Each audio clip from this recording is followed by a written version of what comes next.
Voilà, de retour les gars. Voici un outillage de micromécanique. On a ici des embouts de 1,3, 0,9 et 0,7. On va commencer par le 1,3. C'est bien du 1,3. C'est absolument ridicule d'avoir fait du 1,3 là-dedans. Si la clé n'est pas fournie, c'est vraiment pas facile de trouver ce genre de choses. J'aime pas du tout. Un effort aurait été bienvenu. Par contre, bon, ça se dessert bien, mais assurez-vous bien que la clé est bien dans l'empreinte. Dans ce genre de dimension de vis, c'est vraiment wow. Rikiki Mini. Là, un petit peu plus de plastique sur le corps de diff et des vis à bonne taille aurait été bien mieux. On prendre un petit support blanc. Voilà, je vous conseille de faire. Donc, vous prenez un couvercle de boîte de ce que vous voulez, de fromage blanc, etc. N'importe quoi. Pour travailler dessus quand vous faites des petits machins comme ça. Déjà, vous mettez de la graisse et de l'huile nulle part. Vous récupérez toutes les pièces. Et même si vous avez un diff qui a été mulché, salut Damien, vous pouvez l'ouvrir pour l'analyser et récupérer tout sans en mettre partout. N'hésitez pas aussi, même si ça paraît ridicule, à vous servir de gants. Ne prenez pas des gants latex parce qu'ils vont fondre avec la graisse et les hydrocarbures si vous faites du thermique. Il faut prendre des gants en nitrile, puisque je rappelle que le contact avec la peau de toute matière pétrolière est néfaste. Et là, voilà ce que je voulais voir, l'agréable surprise. Ça, par contre, c'est de la super qualité. Vatera a fait des mini diffs, mais entièrement en métal.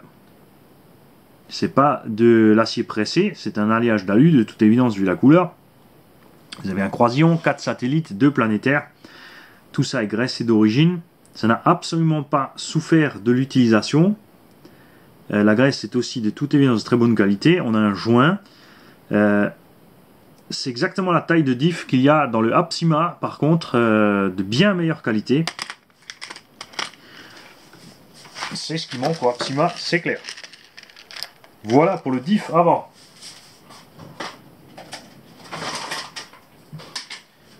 Et on passe à l'arrière. On va garder donc le micro tournevis sous la main.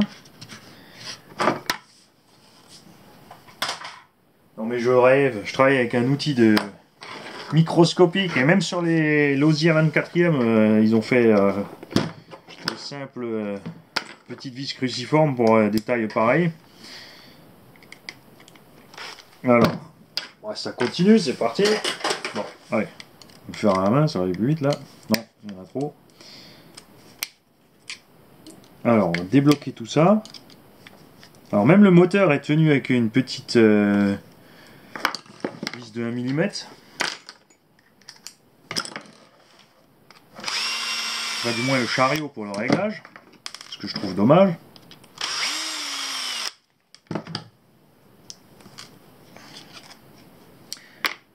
Voilà. Donc dentition sans surprise, 0,6 mm, donc du module 72. Vous le savez maintenant, je suis absolument contre ce genre de pignon parce que c'est très fragile et surtout ça siffle. Ça siffle, ça gâche tout le plaisir de rouler en véhicule électrique. C'est vraiment dommage. On va démonter le slipper. Vous avez donc le classique écrou de réglage. Ici, vous l'avez vu, le ressort était serré à bloc. Alors, c'est pas l'idéal, puisque si, comme le véhicule a un pont arrière bloqué, il n'a pas de diff centrale, si le slipper ne peut pas patiner, toute la puissance va forcer sur les diffs. Bien sûr, l'inconvénient du slipper pour un enfant, c'est qu'il ne va pas s'apercevoir quand ça patine, il va rester à fond dessus, il va fumer le slipper en moins de 2. Le slipper ici est fait avec des disques en nylon. Donc c'est pas le genre de slipper qui est fait pour patiner, c'est un genre de slipper qui est fait pour éviter juste les forts moments de couple en fait. Ça va être du plastique ou alors une espèce de bague en pseudo téflon. De toute évidence, c'est assez souple, c'est très glissant. Donc ces bagues vont tout simplement, au moment où vous forcez, juste glisser un peu pour encaisser les chocs, mais ne sont en aucun cas faits pour patiner un petit moment. On a ici le chariot moteur, donc vis bloqué avec une petite vis de 1. Ça me paraît vraiment ridicule, même si c'est vrai qu'il n'est pas censé avoir tellement d'efforts là-dessus. Mais bon, heureusement le moteur est fixé correctement. Le chariot est coincé dedans, il est embuté, il ne peut pas se barrer, ça c'est pas mal. On va mettre ça aussi dans une petite boîte. On va le laisser là.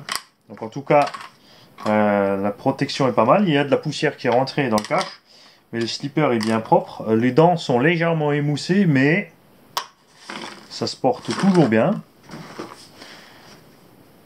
On demandera au mécanicien de la machine à l'occasion si il a dû intervenir là-dessus.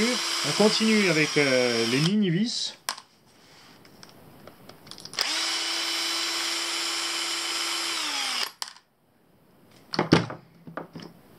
Et on a un mix avec des vis plus grosses. Ça aussi c'est quelque chose que je n'aime pas. S'il vous plaît messieurs les constructeurs, excusez-moi je vais me rapprocher, faites-nous donc des choses cohérentes.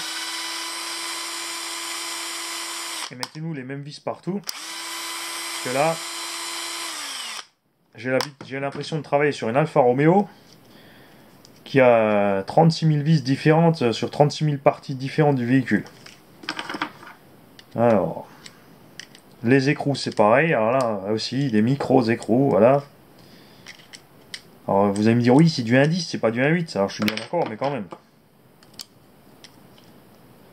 On est quand même sur des parties acier, donc là, ce genre de choses, pour un jeune, c'est un peu problématique. Si ce genre de vis, ça force, surtout qu'il y a bien de la loctite, c'est vite foutu. Il y a même tellement de loctite que le cardan ne s'enlève pas tout seul. Donc ça aussi, je vais vous montrer comment vous pouvez faire sans trop endommager le reste.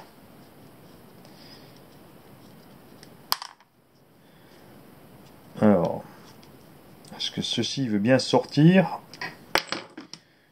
Puisqu'on a ici un axe qui de toute évidence traverse. C'est donc qu'il faut l'enlever. Non, c'est bon, il coulisse librement dedans, pas de souci. La boîte devrait donc... Oui, celle-ci est courte. On a un écrou ici en dessous, ça veut dire qu'il y a encore une vis de l'autre sens. Alors ils vont me dire qu'ils ont fait des vis de 15 km qui traversent la boîte. Incroyable. Oh non, non. Module 0,3 sur la boîte de vitesse. Le module 0,3. 1,3. Mais non. Bon, celle-là on peut la laisser, mais l'autre faut la sortir. Incroyable. Une vis qui traverse toute la boîte. Ou alors ils sont allés la planquer derrière. Oui, enfin Mani il est malin. Il essaie avec le micro embout. Ne rentre pas dans la visseuse, Mani.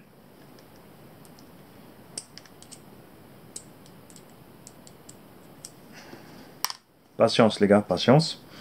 Évidemment on n'est pas obligé de regarder toute la vidéo. Cette vidéo est faite en détail pour les possesseurs de 20 Tera qui veulent démonter ou qui ont un problème de démontage, qui n'arrive pas à atteindre quelque chose.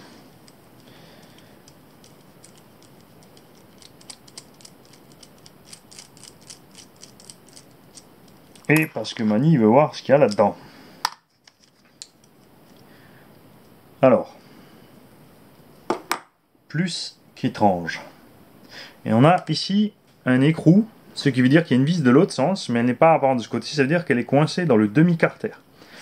Vous êtes donc bien obligé de séparer la partie avant, ici, de la boîte de vitesse. Et vous ne pourrez enlever ensuite le moteur que par la suite, pas le moteur, pardon, la partie avant par la suite. Alors, il faut aussi enlever la noix inférieure. Voilà, on y est, exactement le souci dont je vous parlais. La vis a tellement de loctite dessus qu'elle tourne à l'intérieur. On va donc mettre ceci de côté et on va sortir les outils adéquats.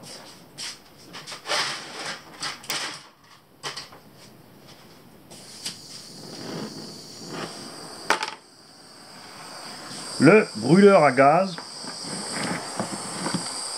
Gaffe avec ça. Oh, vous pouvez aussi utiliser un fer à souder. Si la loctite n'est pas trop balèze, ça peut suffire. Méfiez-vous comme il y a du plastique autour, que ce soit avec la flamme, enfin surtout avec la flamme, mais aussi avec le fer à souder. Parce que quand la chaleur de la pièce métallique va se répercuter sur le plastique, ça va fondre. Alors ici on a la graisse qui cuit un petit peu, qui entre. Voilà, la petite fumée. Normalement c'est bon signe pour... Voilà. Et ensuite il faut jouer un peu en fait d'avant en arrière. Réussir à avoir un espace entre la boîte. Ensuite vous pouvez utiliser soit une pince coupante parce que elle va tout simplement rentrer dedans, s'immiscer entre la boîte et le roulement. Alors il y a parfois des modèles où il est nécessaire de tellement chauffer que le roulement en fait est cuit. N'hésitez donc pas ensuite à le changer. Voilà. Et méfiez-vous aussi, il y a 2 BTR là-dessus. 2 empreintes, 2 BTR. Vous avez vu, une fois que c'est chaud, ça part tout seul. Ici aussi, il y en a 2. On va espérer que le deuxième, voilà, donc bien se mettre dedans. Voilà. Alors si un se dessert, on a de fortes chances que ensuite par le jeu, l'autre n'ait plus de pression dessus. Non. Voilà, alors on va séparer le moteur. C'est bien que ça coince, comme ça vous voyez ce que ça peut donner en vrai quand vous êtes bloqué. Faut pas perdre patience et faut pas forcer. Prenez-vous le temps, c'est du loisir. Si vous êtes à la bourre, eh ben, reprenez plus tard. Ne vous obstinez pas à absolument vouloir faire ce qu'il faut. Bon, bravo, lui aussi. Alors là, pour chauffer, par contre, ça va être un peu plus embêtant. On va laisser ça de côté pour l'instant. Et on va chauffer ici. Et si nécessaire, on va aussi devoir sortir de l'outillage plus adéquat. Autrement dit,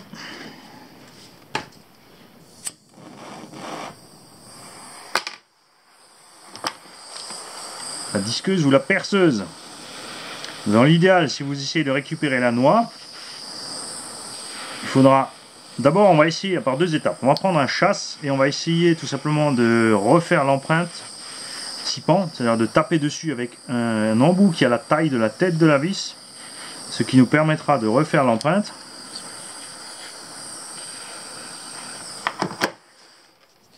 Si ça ne suffit pas en chauffant.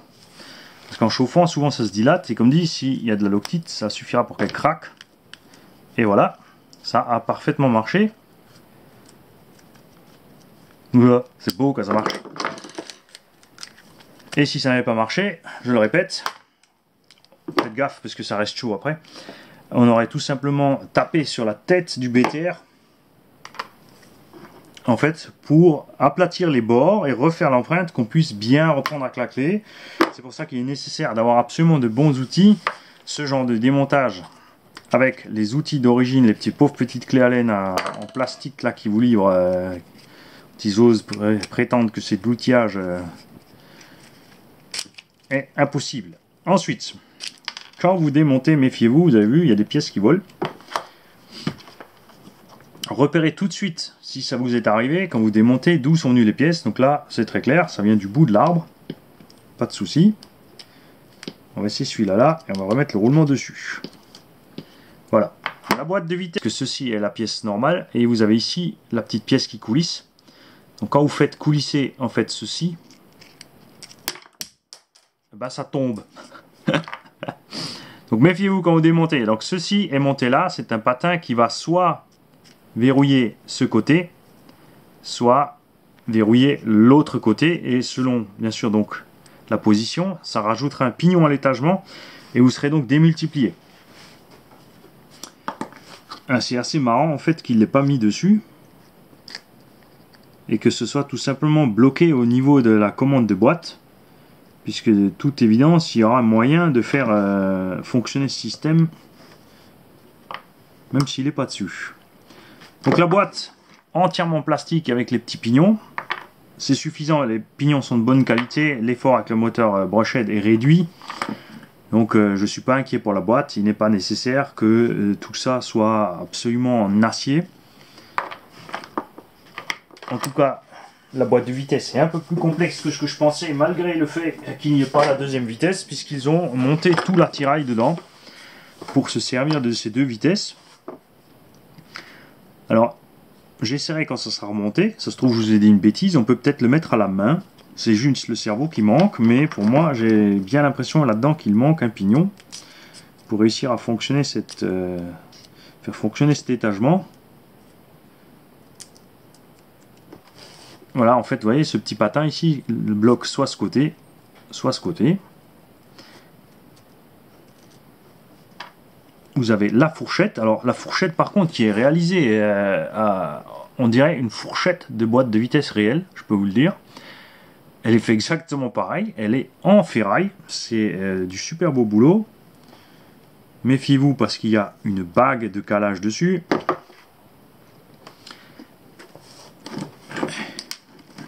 Les petits pignons qui s'enchaînent là, enfin il y a vraiment tout qui se casse la figure dans cette boîte. Bon, pour moi, tout ceci n'est pas un problème sans plan. Pour vous, n'hésitez pas à sortir le plan, vous le notez à côté, faites-vous une photocopie pour pas dégueulasser le plan d'origine avec vos doigts dégueux. Mettez-vous ça sur l'écran de l'ordi, mais notez bien toute la position des pièces. Faites gaffe au sens, ce genre de pignon a un sens. Vous voyez de ce côté, il y a les creux pour le blocage, de ce côté, il y en a aussi, mais ils sont nettement moins prononcés. Donc ne vous trompez pas de sens. De plus, ce genre de boîte de vitesse a généralement encore des rondelles de calage un peu partout. Donc si vous avez un doute, surtout laissez cette boîte de vitesse en un morceau. Ne vous lancez pas dedans si vous n'êtes pas sûr de pouvoir le remonter. Voilà. On va mettre ça de côté. Si j'ai le temps, je vais repasser cette phase en remontage, qu'on puisse bien voir l'enchevêtrement des pignons, de comment ça se monte, etc., etc. Et on va passer au train arrière, mais je vais le faire dans l'autre vidéo, parce que là, on a quand même déjà atteint un petit délai. A tout de suite.